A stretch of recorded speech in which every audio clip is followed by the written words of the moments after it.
Assalamualaikum warahmatullahi wabarakatuh. Dalam kesempatan ini kita akan melanjutkan pembahasan mengenai perkembangan Islam pada abad pertengahan, yaitu kerajaan Mughal di India. Mughal merupakan kata yang diambil dari bahasa Mongol karena leluhur dari kesultanan ini merupakan dinasti Timuriah Asia Tengah. Kesultanan Mughal didirikan pada tahun 1526 oleh Zahiruddin Muhammad Babur dari cabang dinasti Timuriah keturunan Genghis Khan bangsa Mongol yang berpusat di Delhi, India.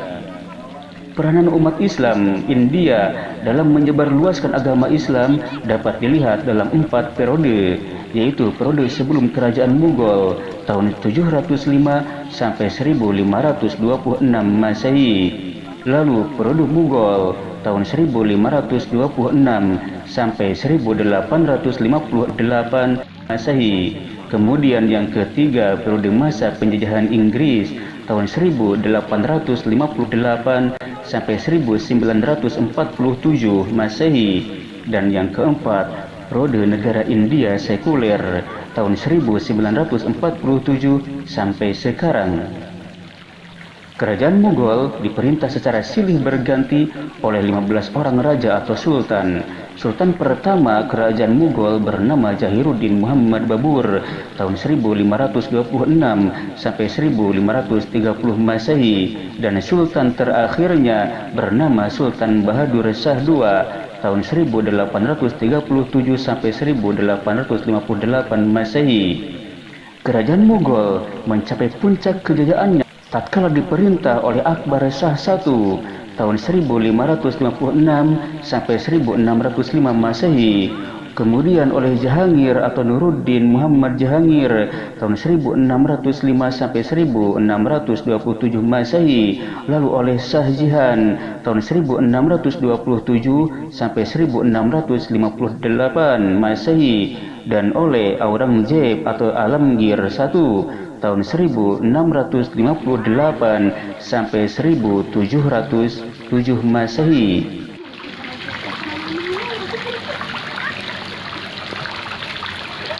Di antara nama raja-raja yang pernah menjadi pemimpin di kerajaan Mughal diantaranya sebagai berikut. Yang pertama, Zahiruddin Muhammad Babur. Babur menjadi raja pertama di Kesultanan Mughal sekaligus sebagai pendiri dinasti ini. Beliau merupakan putra dari penguasa Pargana bernama Umar Mirza dari Asia Tengah. Saat menjadi raja dinasti Mughal, Babur mendapatkan gelar Zahiruddin. Beberapa prestasi yang pernah diraih oleh Babur selama masa kepemimpinannya meliputi penaklukan Samarkand pada tahun 1494, penaklukan Kabul ibu kota Afghanistan pada tahun 1540, dan menguasai Punjab pada tahun 1525.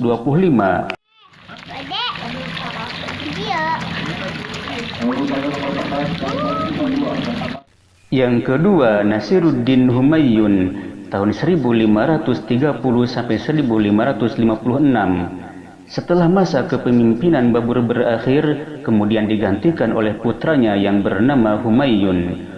Humayun berhasil mengalahkan Sultan Mahmud Lodi dalam pertempuran Lucknow tahun 1513. Namun pada tahun 1535, Humayun harus berhadapan dengan pasukan Sher Khan yang membuatnya terusir dari istana Delhi. Pertempuran tersebut terjadi di dekat Sungai Gangga dekat Banares pada tahun 1535 dan di dekat Kunuz pada tahun 1540. Pasukan Humayun berjatuhan dan membuatnya harus meninggalkan istana selama 13 tahun.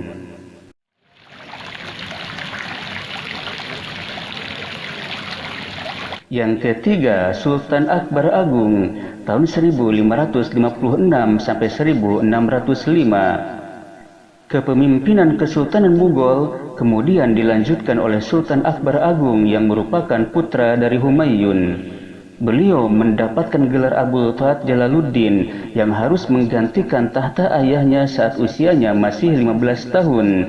Jalaluddin Akbar dibantu oleh seorang Perdana Menteri bernama Bairam karena pada saat itu usianya masih sangat muda untuk menjadi seorang raja.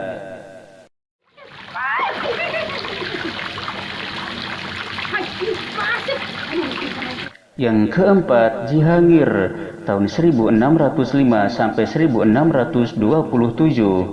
Jihangir menggantikan ayahnya menjadi pimpinan di kerajaan Mughal setelah Raja Akbar meninggal. Dirinya dikenal sebagai seorang Sunni yang taat, tapi banyak yang menganggap bahwa selama pemerintahannya sangat dipengaruhi oleh istrinya.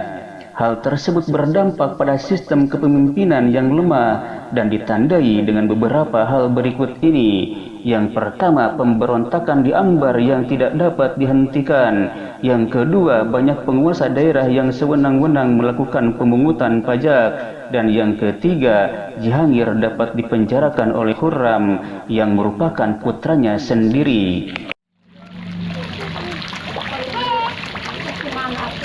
Yang kelima, Shah Jahan tahun 1627 sampai 1658. Setelah Jihangir turun tahta, kepemimpinan kerajaan diambil alih oleh Khurram yang mendapatkan gelar Shah Jahan. Khurram mempunyai 4 orang putra yang semuanya menjadi raja, yakni Murad di Gujarat, Aurangzeb di Deccan, Sujak di Benggala, dan Dara sebagai raja di Delhi. Pemberontakan yang terjadi di pekan sebelumnya dapat dihentikan berkat kemampuan Aurangzeb, putra yang ketiga Shah Jahan. Aurangzeb berusaha untuk menaklukkan beberapa kerajaan lain seperti Baijapur, Bidar, dan Golkon. Namun saat semua kerajaan tersebut hampir ditundukkan, ayahnya memerintahkan untuk menghentikan penaklukan tersebut.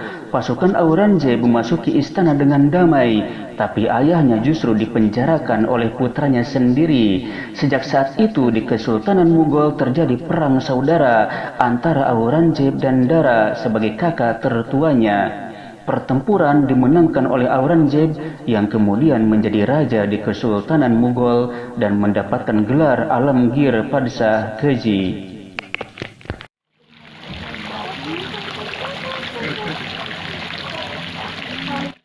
Yang keenam, Aurangzeb menjadi pemegang kekuasaan tertinggi di Mughal selama 47 tahun, yaitu mulai dari 1658 sampai 1707.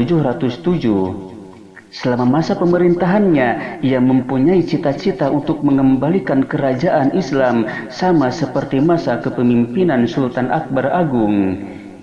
Dirinya juga berhasil memperluas wilayah kekuasaan kesultanan, di mana pada tahun 1660 berhasil menguasai negeri Assam dan tahun 1666 menguasai area hingga ke Arakan. Sehingga secara administratif wilayah kekuasaan meliputi daerah Kabul hingga ke Arakan, serta dari pegunungan Himalaya hingga Karnat. Pada masa itu, Sultan Aurangzeb dikenal oleh masyarakat sebagai seorang muslim yang rajin menjalankan ibadah sholat malam, hidup dengan sederhana, dan sering mendatangkan para ulama ke istana untuk mendapatkan pelajaran tentang Islam. Peradaban Islam selama kepemimpinan Sultan Aurangzeb sangat maju melalui beberapa kebijakan berikut ini. Pertama, melarang aktivitas judi, narkotika, pelacuran, dan minuman-minuman keras. Yang kedua, melarang praktik sati, yaitu perempuan janda membakar dirinya di atas tumpukan kayu api upacara kremasi suaminya. Yang ketiga, menganjurkan perusakan kuil-kuil Hindu. Dan yang keempat, mengajukan kodifikasi hukum Islam yang kemudian disebut Al-Fatawa-i Alamgir. Perkembangan Kerajaan Mughal. Untuk lebih memahami tentang perkembangan kerajaan Mughal dan masa kejayaan kesultanan ini, simak beberapa hal penting berikut ini. Yang pertama, bidang politik. Melihat asal-usul kerajaan Mughal, kita bisa melihat bahwa sistem pemerintahannya diwarnai dengan perebutan kekuasaan dan perang saudara. Namun, secara umum, melihat keseluruhan pemerintahannya, Kesultanan Mughal mempunyai sistem yang cukup terkendali, terutama saat masa pemerintahan Akbar. Hal ini dikarenakan para penguasa kesultanan ini menggunakan sistem militeristik untuk mempertahankan wilayah kekuasaannya. Yang kedua, dalam bidang ekonomi. Sektor pertanian, perdagangan, pajak, dan perindustrian menjadi penunjang bidang ekonomi pada masa Kesultanan Mughal. Namun pada saat itu, sektor pertanian cenderung menjadi harapan besar untuk memajukan perekonomian masyarakat Mughal, sehingga pemerintah menerapkan kebijakan hubungan petani menurut lahan pertaniannya. Unit lahan pertanian terkecil disebut deh. Beberapa deh tergabung dalam desa. Masyarakat petani mengenal istilah mukaddam, yaitu sebutan untuk pimpinan komunitas petani yang menjadi jembatan penghubung antara mereka dengan pemerintah.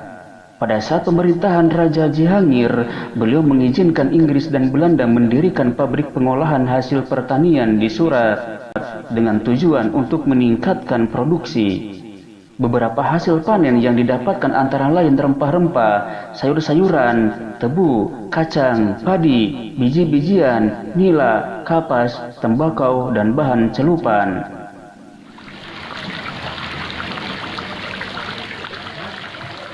Lalu dalam bidang seni dan arsitektur, selain dalam bidang politik dan ekonomi, ternyata bidang seni dan arsitektur selama masa kerajaan Mughal juga cukup berkembang. Terbukti pada masa kepemimpinan Sultan Akbar yang sudah menggunakan 3 jenis bahasa, yaitu bahasa Arab, bahasa Turki, dan bahasa Persia. Masing-masing digunakan sebagai bahasa agama, bahasa bangsawan, dan bahasa istana serta kesusastraan. Selain itu, masyarakat juga mengenal bahasa Urdu, yakni gabungan ketiga bahasa tersebut ditambah dengan bahasa Hindu. Bukti kemajuan di bidang arsitektur juga terlihat dari bangunan-bangunan pada masa kepemimpinan Akbar, seperti Istana Fatfur Sikri di Sikri, pila-pila dan masjid yang dibangun sangat megah. Puncak kejayaan.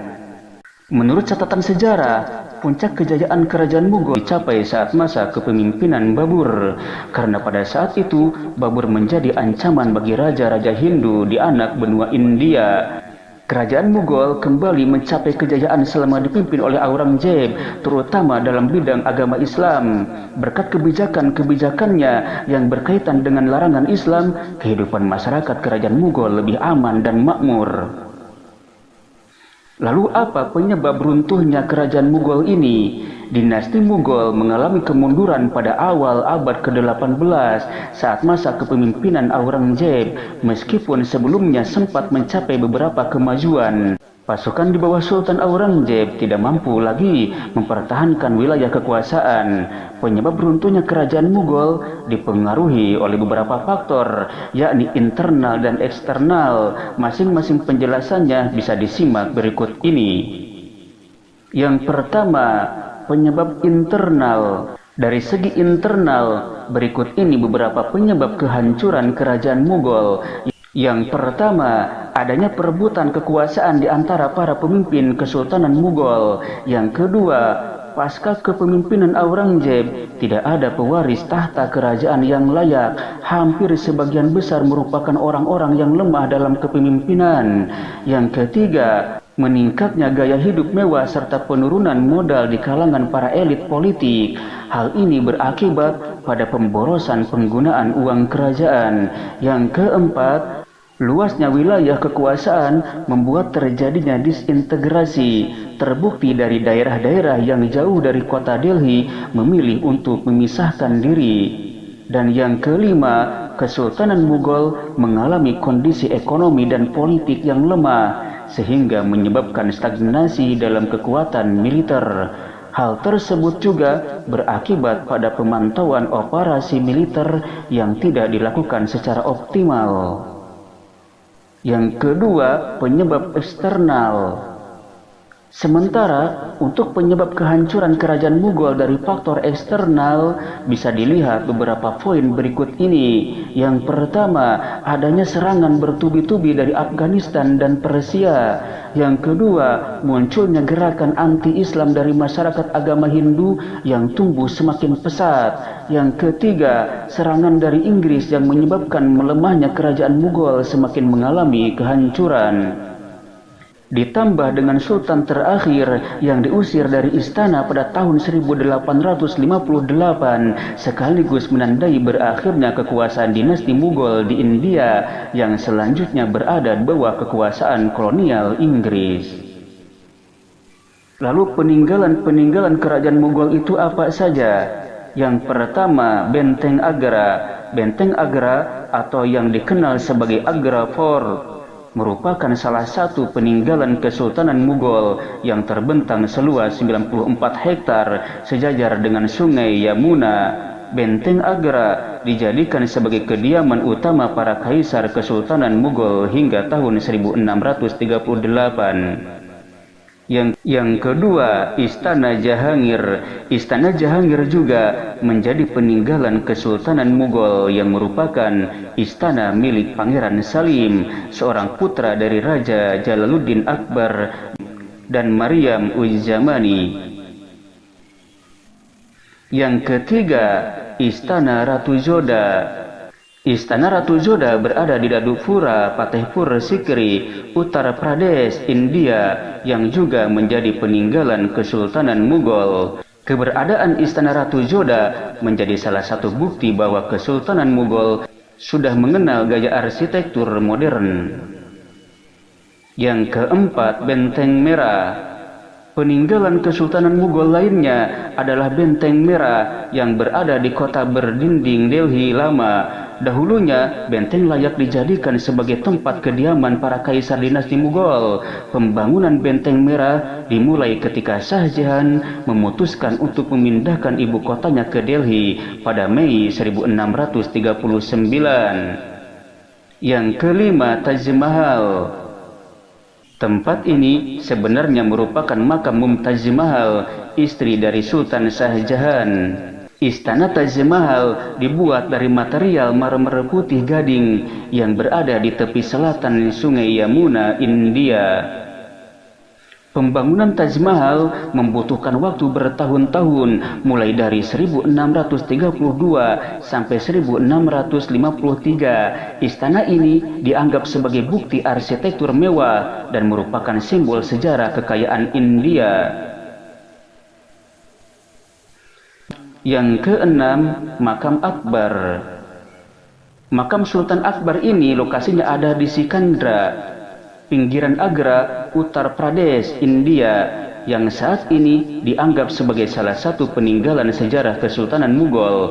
Sultan Jalaluddin Muhammad Akbarlah yang memilih lokasi pemakamannya dan proses konstruksinya diselesaikan oleh putranya yang bernama Pangeran Salim.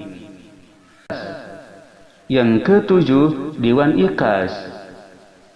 Peninggalan kerajaan Mughal yang satu ini juga dikenal sebagai Shah Mahal dan merupakan bagian dari Benteng Merah. Pada zamannya, bangunan ini berfungsi sebagai tempat sultan menerima tamu istana.